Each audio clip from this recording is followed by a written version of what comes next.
السلام علیکم۔ میں اپنے چینل اسلام، قرآن اور ہم میں آپ کو خوش آمدید کہتا ہوں۔ آپ سے گزارش ہے کہ میرے اس چینل کو زیادہ سے زیادہ سبسکرائب کریں اور اپنے دوست، احباب اور عزیز رشتہ داروں سے شیئر کریں۔ شکریہ۔ یہ واقعہ پاکستان کے آزاد ہونے کے کچھ سال بعد کا ہے۔ یہ واقعہ ضلع بھجر کے ایک گاؤں میں پیش آیا۔ ویسے تو ہم میں سے کوئی بھی جنات کے وجود سے انکار نہیں کر سکتا۔ بلا شبہ جنات کا وجود پوشیدہ ہے۔ اللہ پاک نے جنات کو انسان کی پیدائش سے قبل پردہ دے دیا تھا، لیکن ہم میں سے پھر بھی کسی نہ کسی کا جنات سے بالواسطہ یا بلا واسطہ پالا پڑا ہوا ہے، اور ماننے والے ان باتوں پر یقین بھی رکھتے ہیں۔ حاجی صاحب جو اس گاؤں میں نئے تھے، پاکستان بننے سے کچھ عرصے بعد ایک گاؤں میں رہا کرتے تھے، لیکن اب بھکر کے ایک گاؤں میں آ کر آباد ہو گئے۔ گاؤں کے ایک دو لوگ ہی دنیاوی تعلیم سے واقف تھے، ورنہ اکثریت لوگ قرآن پڑھے ہوئے تھے۔ حاجی صاحب کے پاس دین کا غیر معمولی علم تھا، اور یہی وجہ تھی کہ گاؤں کی اکثریت لوگ دینی معاملات میں ان کے علم سے مستفید ہوتے تھے۔ جب بھی ممکن ہوتا تو گاؤں والے حاجی صاحب سے انبیاء کرام کے واقعات اور قصے سنتے تھے۔ اسی لیے گاؤں والے اپنے بچوں کو قرآنی تعلیم کے ساتھ ساتھ دینی اصلاح کے لیے بھی انہی مسجد میں بھیجا کرتے تھے۔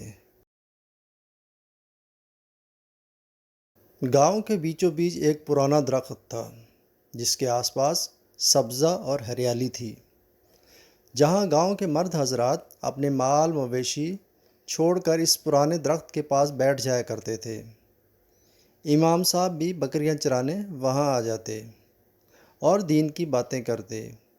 انہیں اپنے علم اور آگاہی کا ذرا برابر بھی غرور نہ تھا، اسی لیے سب ہی لوگ انہیں جنازہ پڑھنے کے لیے بلا تکلف بلوا لیتے، اور وہ چلے بھی جاتے، چاہے اس کے لیے انہیں کسی دوسرے گاؤں بھی جانا پڑتا۔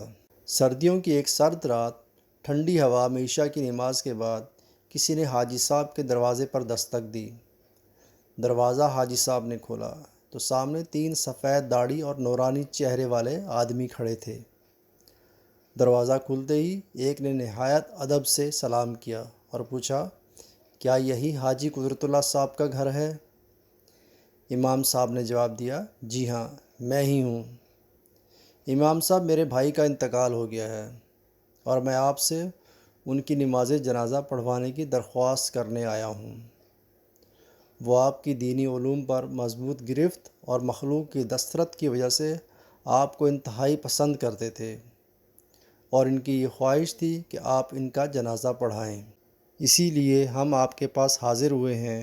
میت تیار ہے، سب صفے باندھے آپ کے انتظار میں ہیں، برائے مہربانی ہمارے ساتھ چلیے۔ حاجی صاحب نے پوچھا، کیا میں ان کو جانتا ہوں یا وہ مجھ سے مل چکے ہیں؟ اس شخص نے جواب دیا کہ میرے بھائی، آپ کو آپ کے پرانے گھر میں اکثر سنا کرتے تھے، تبھی وہ آپ سے اتنی عقیدت رکھتے تھے۔ حاجی صاحب کو یہ بات سن کر اور ان کی حرکات و سکنات سن کر کچھ عجیب اور غیر معمولی محسوس ہوا۔ وہ شخص بنا پلکیں چھپکائے حاجی صاحب کو دیکھ کر ان سے گفتگو کر رہا تھا، اور باقی دو خاموش کھڑے ہو کر انہیں دیکھ رہے تھے۔ حاجی صاحب کے لیے رات کا جنازہ کوئی نئی بات نہیں تھی، اسی لیے انہوں نے ان آدمیوں سے کہا، آپ رکیں، میں اپنا لباس تبدیل کر کے آتا ہوں۔ حاجی صاحب کے لوٹنے پر وہ حاجی صاحب کے آگے آگے چلنے لگے، اور چلتے چلتے گاؤں کی حدود سے باہر نکل آئے۔ ان کی حیرت انگیز رفتار کے ساتھ حاجی صاحب کو ان کے ساتھ چلنے میں کافی دشواری ہو رہی تھی۔ گاؤں سے کافی دور ایک سنسان گھاٹی کی طرف جاتے ہوئے حاجی صاحب کو گھبراہٹ ہونے لگی، اور انہوں نے ان تینوں کو مخاطب کرتے ہوئے کہا، شاید آپ اس گاؤں کے راستے سے واقف نہیں، مجھے بتائیں کہ کہاں جانا ہے، شاید میں آپ کی کچھ مدد کر سکوں، کیونکہ اس راستے پر تو صرف ایک سنسان گھاٹی ہے۔ پہلے والا اچانک بولا کہ اے آدم زاد، ڈرو نہیں، ہم بالکل صحیح سمت میں جا رہے ہیں۔ اس کی بات سن کر حاجی صاحب ڈر گئے۔ حاجی صاحب ذہن میں کڑیاں ملانے لگے کہ آدم ذات کہنے کا مطلب کیا تھا۔ وہ میرے پرانے گھر سے مجھے کیسے جانتا تھا؟ ابھی حاجی صاحب یہ سوچ ہی رہے تھے کہ پہلا شخص پلٹا اور کہنے لگا کہ دیکھیں، میرے بھائی کی خواہش تھی تو ہم آپ کو یہاں لے کر آئے ہیں۔ ہم مسلمان جنات ہیں اور آپ کو کوئی نقصان نہیں پہنچائیں گے۔ حاجی صاحب نے حواسوں کو قابو کیا اور گھاٹی کی طرف چل دیے۔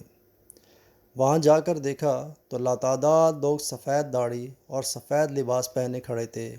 ان کے قد بہت لمبے تھے۔ حاجی صاحب نے جنازے کی امامت کروائی۔ امامت کے بعد جو جن حاجی صاحب کو لایا تھا ان کے سامنے کھڑا ہو گیا اور کہنے لگا کہ آپ کا بہت شکریہ کہ آپ نے ہمارے بھائی کی خواہش پوری کی۔ ہم نے بہت دور جانا ہے۔ اس نے جیب سے چند کوئلے نکال کر حاجی صاحب سے کہا کہ یہ رہا آپ کا ہدیہ۔ حاجی صاحب نے ڈر کے مارے ایک چھوٹا سا کوئلہ اٹھا لیا۔ وہ کہنے لگا اب آپ جا سکتے ہیں۔ حاجی صاحب چلے ہی تھے کہ انہیں اپنے پیچھے سے خدا حافظ کی آواز آئی۔ حاجی صاحب نے پلٹ کے دیکھا تو سب جا چکے تھے۔